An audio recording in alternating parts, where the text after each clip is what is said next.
Hola, ¿qué tal? Muy buenas tardes, querida familia de tu canal, Despierta tu conciencia con Eneida.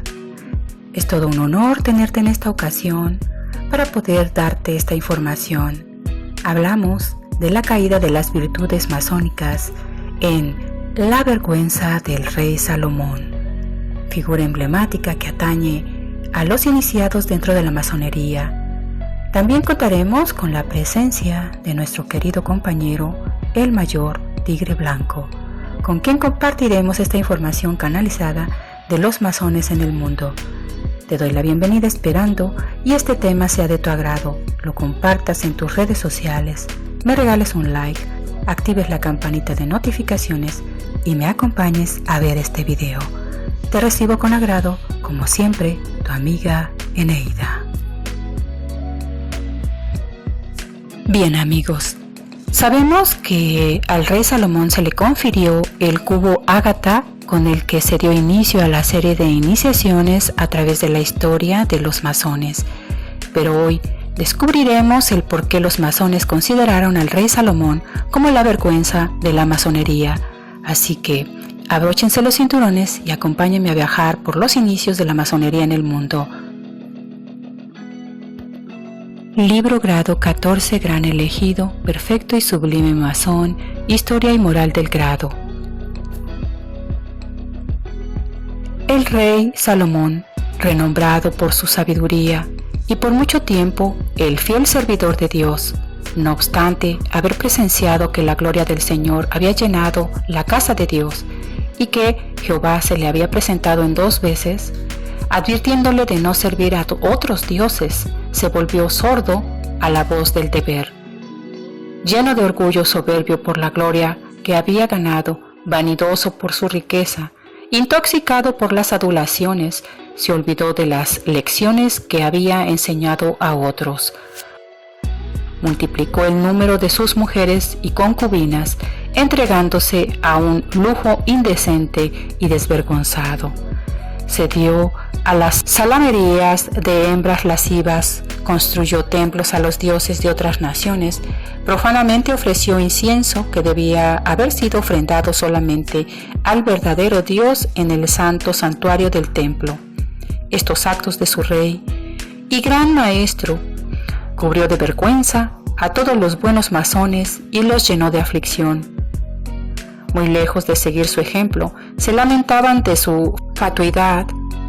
Se dedicaron a educar sus propios hijos en los verdaderos principios de la virtud, señalándoles como advertencia la vida irregular, desordenada y desvergonzada que el rey y un ejemplo cómo debían evitarlo. Pero la gente conducida por el monarca frecuentaba los templos de los dioses falsos, haciendo sacrificios sobre sus altares y practicando todos los ritos indecentes y obscenos de la veneración a Moloch y Astarte.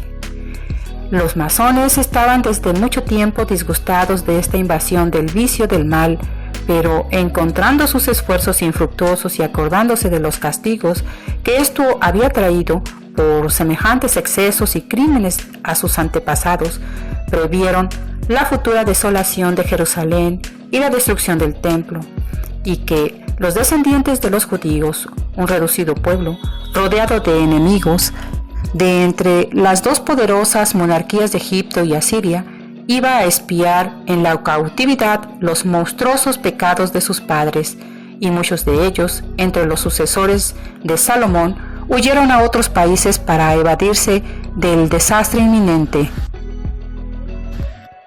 Ellos fueron forzados a ser extremadamente cuidadosos en la admisión de nuevos miembros en la orden masónica, siendo el único mérito para ser recibido las pruebas de calificación y el gran electo, perfecto sublime masón, especialmente, no debía dejar ingresar al grado a ninguno, sino después de largas e insistentes pruebas que el candidato hubiese demostrado ser digno y meritorio a tan alto honor. Después de la conclusión del templo, muchos masones de los grados inferiores y algunos elegidos perfectos y sublimes masones se trasladaron a otros países extranjeros, le siguieron después de los excesos del rey y se hicieron intolerables y en pocos años los arquitectos y los iniciados judíos podían ser encontrados en todas partes del mundo. Ellos admitieron a muchos en la orden, les hicieron conocer sus verdades y los instruyeron también en sus deberes. Por mucho tiempo fueron sabiamente precavidos para no admitir sino a personas apropiadas.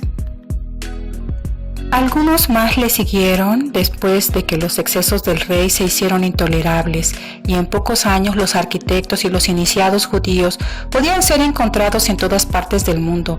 Ellos admitieron a muchos en la orden, les hicieron conocer sus verdades y los instruyeron también en sus deberes. Por mucho tiempo fueron sabiamente precavidos para no admitir sino a personas apropiadas que pudiesen apreciar los verdaderos fines y objetos del arte real. Pero gradualmente los grados inferiores de la masonería, los misterios menores, sus enseñanzas fueron degradando y los símbolos fueron de tal manera interpretados para acomodarse a la comprensión vulgar, extendiéndose de tal modo que las personas eran admitidas sin discernimiento, casi sin investigarla, y se olvidó de que la masonería no había sido establecida para ser popular, sino para crear una institución selecta y exclusiva. Hombres indignos fueron admitidos y personas sin mérito se fueron convirtiendo en ciegos instructores de los ciegos. Las ceremonias se convirtieron en triviales y las enseñanzas de las sabidurías de los antiguos sabios fueron reemplazadas por corrientes absurdos. Ya no era ningún privilegio ni señal de honor el ser admitido a misterios menores. Las disensiones dividieron a las logias, la ambición se introdujo en ellas, codiciándose los rangos y los títulos, los secretos fueron vendidos por dinero y la masonería de la multitud cayó en un merecido desprecio. Pero los grandes elegidos, perfectos y sublimes masones evitaron estos errores mucho antes. Cuidadosamente escogieron sus secretos ante el vulgo, guardaban estricta vigilancia a la entrada de sus templos y rehusaron multiplicar sus iniciados. Se esforzaron en contrarrestar la decadencia de los grados fundamentales y rehusaron conferir cualquier otro grado superior al de maestro a aquellos cuya conducta era viciosa y antimasónica. Pero no pudieron cerrar sus puertas a las innovaciones y a las irregularidades. Los misterios continuaron degenerando y los abusos fueron epidémicos y contagiosos. A los candidatos se les admitía meramente para adquirir número o por el interés pecuniario.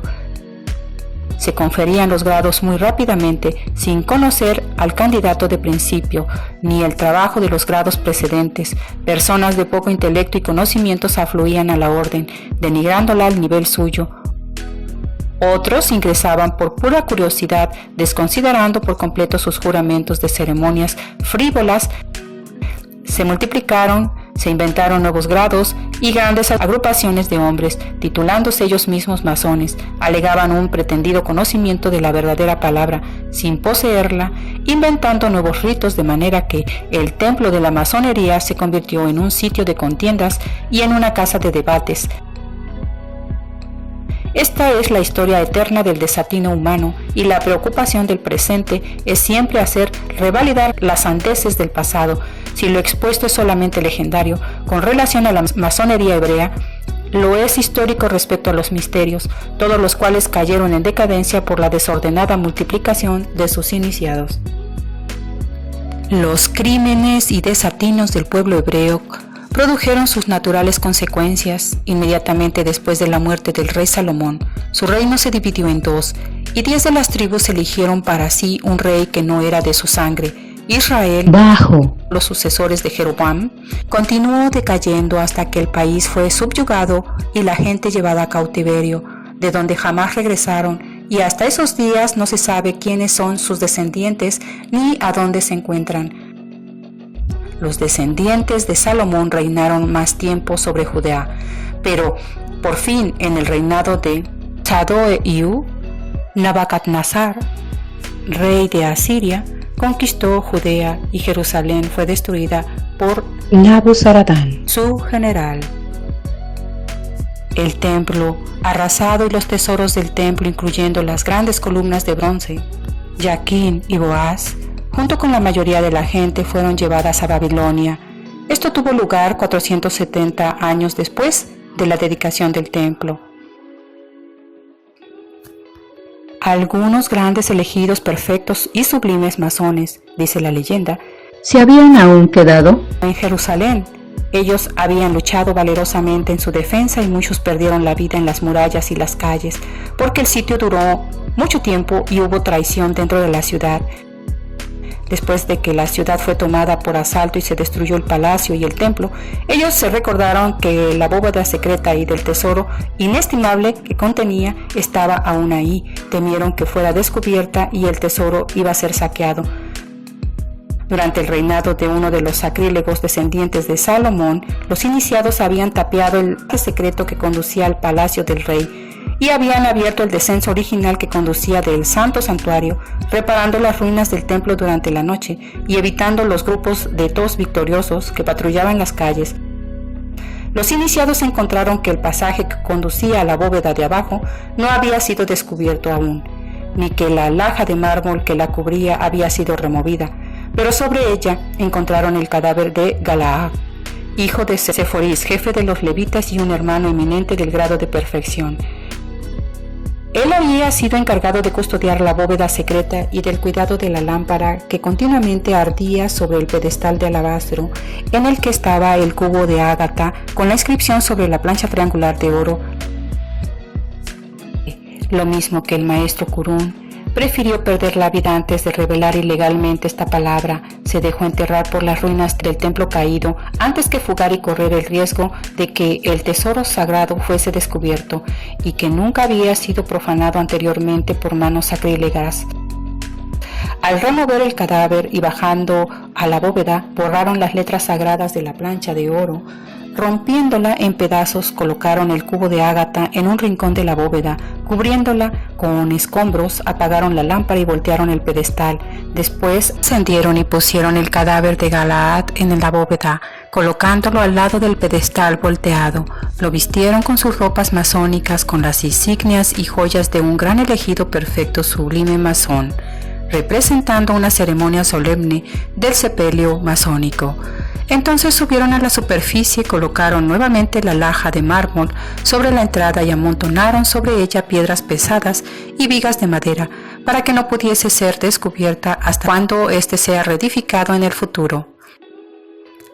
Ahora sí, amigos, es tiempo de dar paso a la participación de nuestro querido amigo y compañero, el Mayor Tigre Blanco. Mayor, sea usted bienvenido a esta su casa, le cedo los micrófonos y adelante con su canalización. Gracias, mi querida Neida, muy buenas noches. Es un placer estar aquí con ustedes, hermanos estelares, hermanos Surma, en esta tarde para platicar de las logias masónicas. El conocimiento es poder, y el poder que da el conocimiento es una responsabilidad que se tiene que llevar por buenos caminos y buenos enfoques.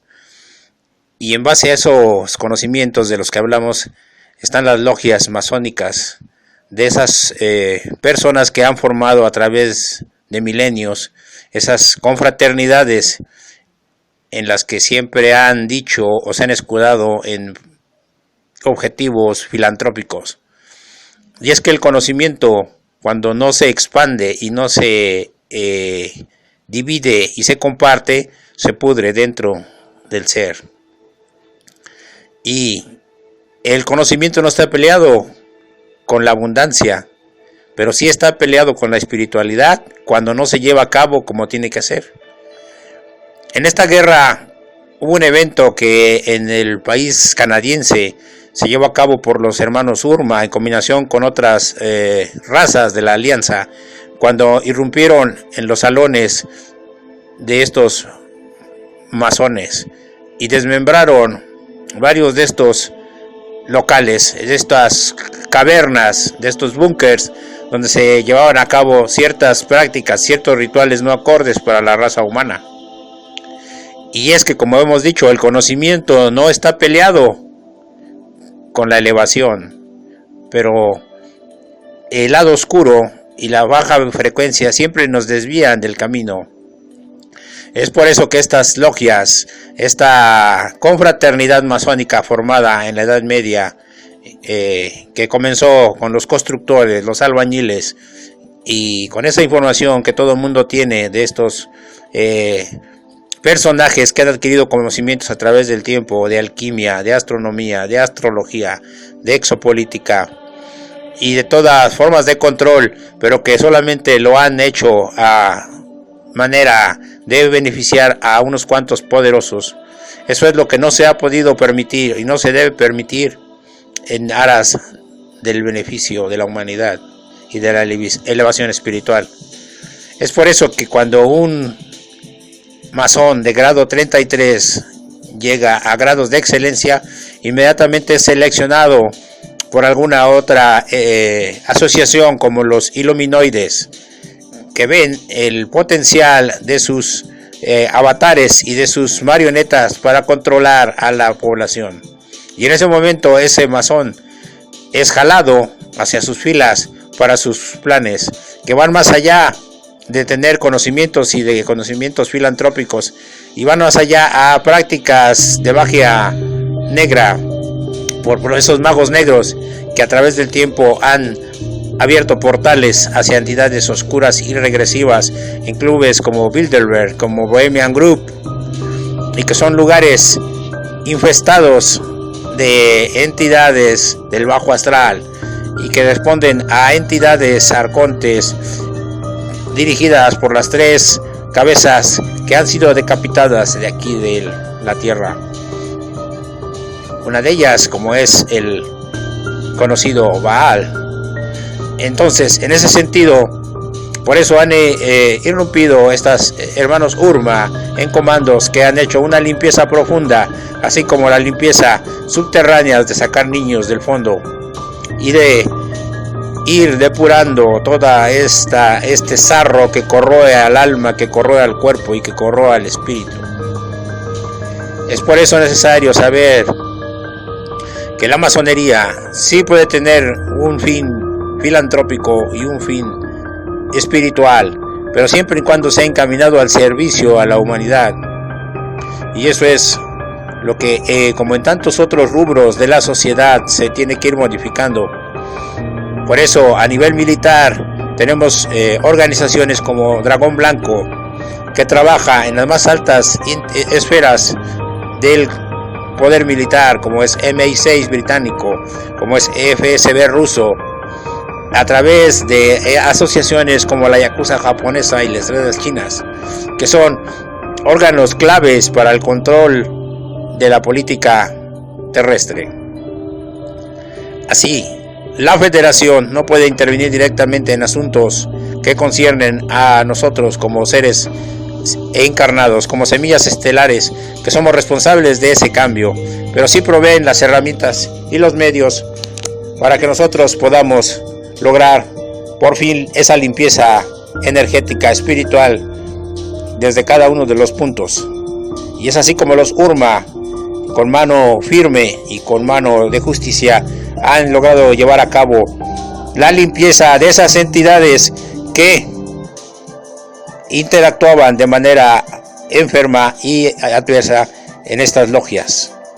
Pero todas aquellas logias que sí se preocupen por difundir los conocimientos gnósticos, esas avanzarán en el sentido espiritual y en el sentido de avance para la vida humana.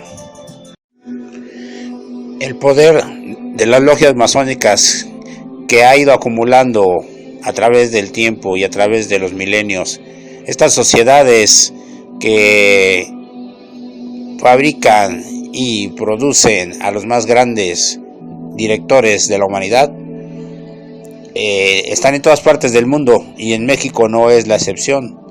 En México, algunos de los presidentes que han dirigido la nación han pertenecido a la logia masónica. Y es aquí cuando estos dictadores y cuando estos seres, estos humanos de gran capacidad militar, estadista, empiezan a gobernar sobre la humanidad y empiezan a ser unos completamente inhumanos e insensibles seres que rigen las conciencias y que frenan el avance espiritual, sustentados por el poder de las razas extraterrestres, como en este caso el poder sustentado por las castas Anunnakis en México. Y es que presidentes como el general Díaz, un militar de pura cepa, un gran general que llevó a una nación a un avance tecnológico para su época, trayendo toda la infraestructura de un país como Francia, pero olvidándose de las necesidades prioritarias de cada uno de los mexicanos que formaban parte de esa conciencia y de ese país que estaba en aras de desarrollo. Es por eso que las guerras estallan por la liberación.